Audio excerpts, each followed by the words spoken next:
최부윤 비상대책위원입니다. 오늘은 최상목 대통령 권한대행이 마은혁 서울 서부지방법원 판사의 헌법재판관 임명을 보류하는 것이 위헌인지에 관한 헌법재판소의 권한쟁의 심판 선고일입니다. 헌법재판소는 대한민국 헌법을 지키는 최후의 보루이고 정치적 중립이 조직의 존재 이유입니다. 그러나 과연 국민은 헌법재판소가 정치적 중립을 지키고 있다고 생각하고 있을까요? 지난 1월 31일, 2월 1일 헌법재판소의 정치적 중립에 대해 국민 47%가 중립적이지 않다고 생각한다는 여론조사 결과가 나왔습니다. 헌재는 이러한 국민의 헌법재판소에 대한 따가운 시선을 엄중히 받아들여야 할 것입니다. 헌재는 스스로 자초한 국민의 헌재에 대한 불신에 대해 엄중한 책임을 느껴야 할 것입니다.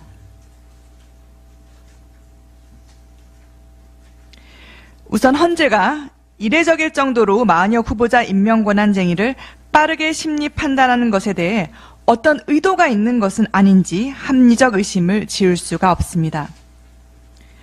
헌재는 이미 박근혜 전 대통령 탄핵 당시에도 8인 재판관 체제로 선고를 한 전례가 있기 때문에 마은혁 후보자의 헌법재판관 임명이 급한 사안이 아닐 뿐더러 법 논리적 순서로도 또 국정 안정을 위해서도 한덕수 대통령 권한대행 탄핵 심판이 먼저 심리되어야 할 것이기 때문입니다.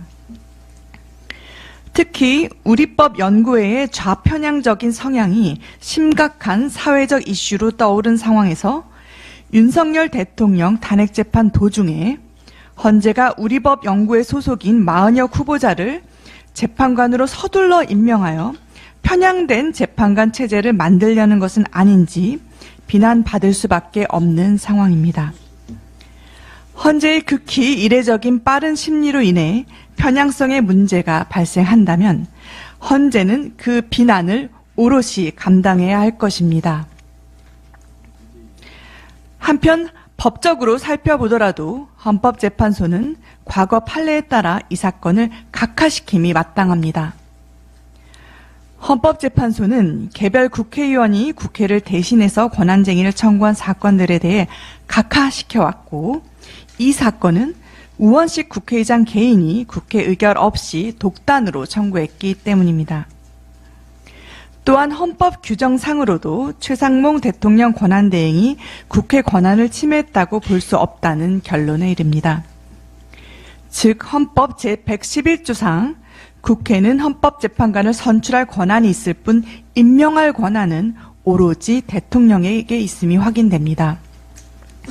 따라서 최상목 대통령 권한대행이 임명을 보류한 것은 대통령의 고유 권한이므로 국회의 권한을 침해했다기 보기 어렵습니다. 오늘 헌재의 선고 결과는 헌법재판소의 정치적 중립성에 대한 국민들의 판단을 좌우할 중차대한 기로가 될 것입니다. 저는 정치인이자 법조인으로서 사법 신뢰가 무너지지 않기를 간절히 바라고 있습니다.